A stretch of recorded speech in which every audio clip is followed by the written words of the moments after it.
Lola, you're right. I am magic. Hey, Peter! Peter! Oh, no. I'm a nice guy. Okay. Who the hell are you? I'm Gizmo. I'm actually in the middle of something here, so I need to go, if you don't mind. Good luck with saving the universe and finding your Peter and everything. So, but I opened the wrong portal to the wrong Peter Parker. See you around. I'm going to bed. All right, we got it. Focus and close the portal. Hello everyone, Gizmo here. Hope you're having a wonderful day. And Doctor Strange in the Multiverse of Madness is officially out now on Disney+. So today I thought we'd just do a little review on it, especially since Thor Love and Thunder comes out next month. And I just want to say I had a really, really great time with this film. Was it everything I expected it to be? No. But is it worth watching? That is a definite yes. And the first part of this video, I just want to make sure I'm not going to put spoilers in it, so it will be spoiler free just in case you haven't seen the film, but I will let you know when we do hit the spoiler territory. First, I just want to highlight the positives I thought with the direction of Doctor Strange in Multiverse of Madness, just in general, as I thought the direction with the horror elements was really well executed by Sam Raimi, and it really meshed really, really well with the usual MCU fun you'd find in an MCU film. And for me, it's the horror elements, though, that really drew me more into the film, as the horror elements never really focused on anything like jump scares, although there is a couple. But honestly, the horror really just came out from the atmosphere and the way scenes just built up tension in general. There are a few monsters in there as well, and because it can't be horror without monsters, right? And I must admit, the choice to use horror really brought a well-needed fresh change of pace to the MCU. And after WandaVision, it's just nice to see the MCU isn't afraid to dip into more genres, as they already tackled sitcoms, so it's nice to see them tackle the flip side and go for horror. The effects themselves are pretty much what you'd expect from the MCU, except for maybe one scene that comes to mind, or one thing, should I say. But I'll talk to you about that in a bit, just because of spoilers and all that. But I do want to highlight that the acting itself is superb. I honestly wasn't expecting to care much for America Chavez prior to watching this film, but Xochitl Gomez honestly gives such a fantastic performance, as do others like Benedict Cumberbatch, Elizabeth Olsen, Benedict Wong, and some of the other actors as well in this film. So yeah, if you want to avoid spoilers, you'll probably want to walk away from this video right about now. I'll give you a few seconds. And I hope that those of you that wanted to avoid spoilers have left now. But just in case, Superior Iron Man was such a great villain. Like, honestly, being super powered up by Ultron and then the Infinity Stones on top, oh, he was so good. Yeah, that didn't actually happen. But yeah, I'm definitely going to dive into story first. So, get out of here, spoiler people. Last warning. So for me, when compared to the first Doctor Strange, this is definitely the better movie. It was fun to see multiple variants of Doctor Strange, played by Benedict Cumberbatch, and honestly, it knocks them all out of the park. Like, I still think it's a little bit sly that the trailers put so much focus onto these different variants, just because they looked more important than they were in the actual film. So yeah, well done Marvel for being sly. You got us. It was a thrill to see the range, though, that Benedict could possess when he does play villains, considering Doctor Strange Supreme has these darker undertones. But yeah, with that being said, the star of the show for me definitely was Elizabeth Olsen, and I would say that this may be a hot take, but especially after WandaVision, she is literally the best actor that is in the MCU, hands down. The range that Olsen conveys with Wanda has just been superb.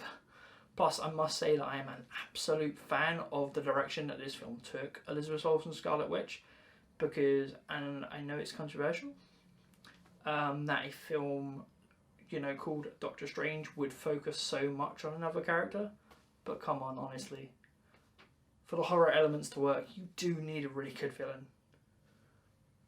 I absolutely loved to see exactly what the Scarlet Witch is capable of in the MCU, and Multiverse of Madness absolutely knocked that out of the park and succeeded in making the Scarlet Witch seem like this present cosmic force over the little girl Wanda that we previously had in the MCU. Honestly, this has been such a step up from what we had for far too long.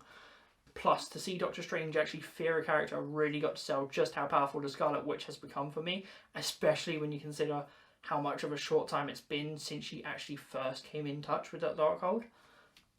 And I really enjoyed the end of the film, especially when Wanda was chasing Chavez, Strange and Christine down that hallway, because honestly she just looked like a T-800 ripped out straight from Terminator. I really can't wait to see where these characters go next. And despite the excellent direction with the Scarlet Witch, the film does reel back Doctor Strange substantially, especially when you consider his Earth 616 version, as there's not really any new ground to be found.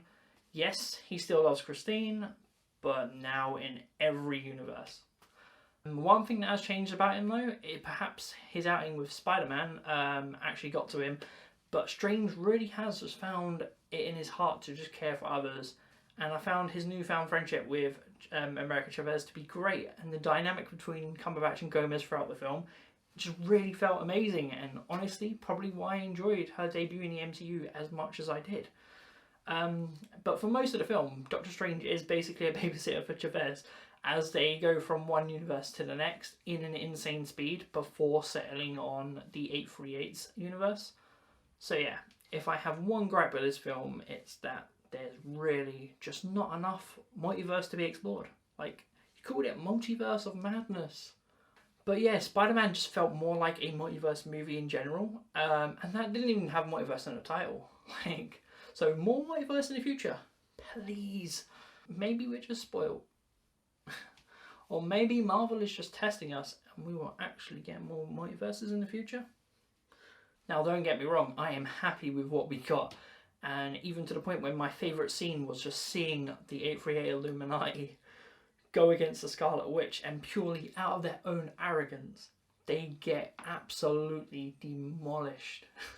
And it just shows, for me, although they were like multiverse variants, it just shows the power creep of Scarlet Witch in general, especially when you consider 838 actually defeated Thanos before he got all the Infinity Stones. So here's hoping that we get to see that go into play again in the future at some point. Because it would just be cool to see, now that most of the main leaders of the X-Men, Inhumans, Fantastic Four and Avengers are now dead in 838, how that annoys the other team members of these groups, and that should they start a witch hunt across the multiverse. So yeah, if Scarlet Witch does end up getting her own solo film, I definitely think that this would be a plot line that could be explored. And for the most part, the effects are what you'd expect from an MCU film.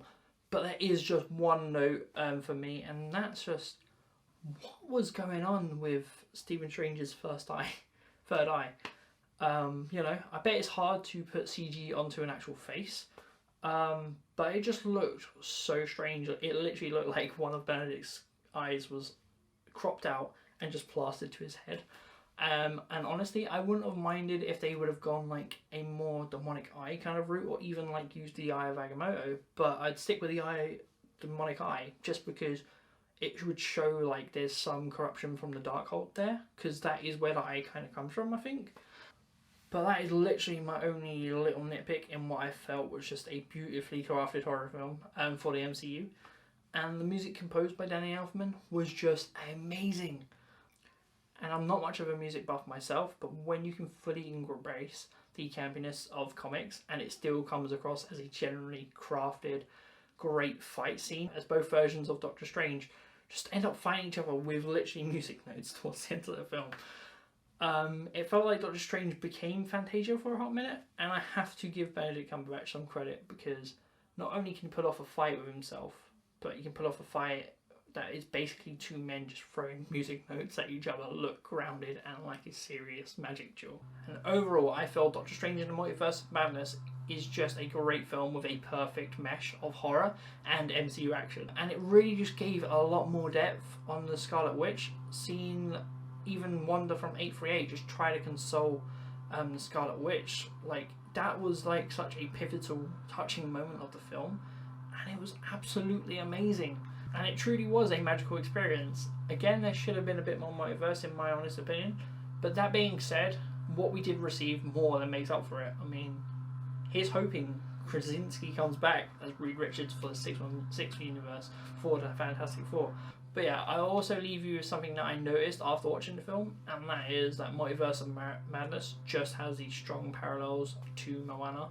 I'm not sure if everyone noticed it or if it was even intended, but yeah, just have a look at this. This is kind of what I saw when I watched the film.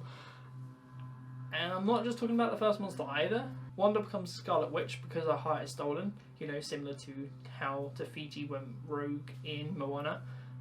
Chavez is literally Moana, but with like multiversal powers. And she, at the end of the film, she finally speaks to Wanda and basically restores some of that humanity, like Moana restores the heart to Te Fiti, right? And with Doctor Strange kind of just playing a role of Maui, like especially now that he's lost his time stone, he's pretty much without his hook. That's just what I noticed. And with that, I think it's time to wrap it up. So, what were your thoughts of Multiverse of Madness? And did it live up to your expectations?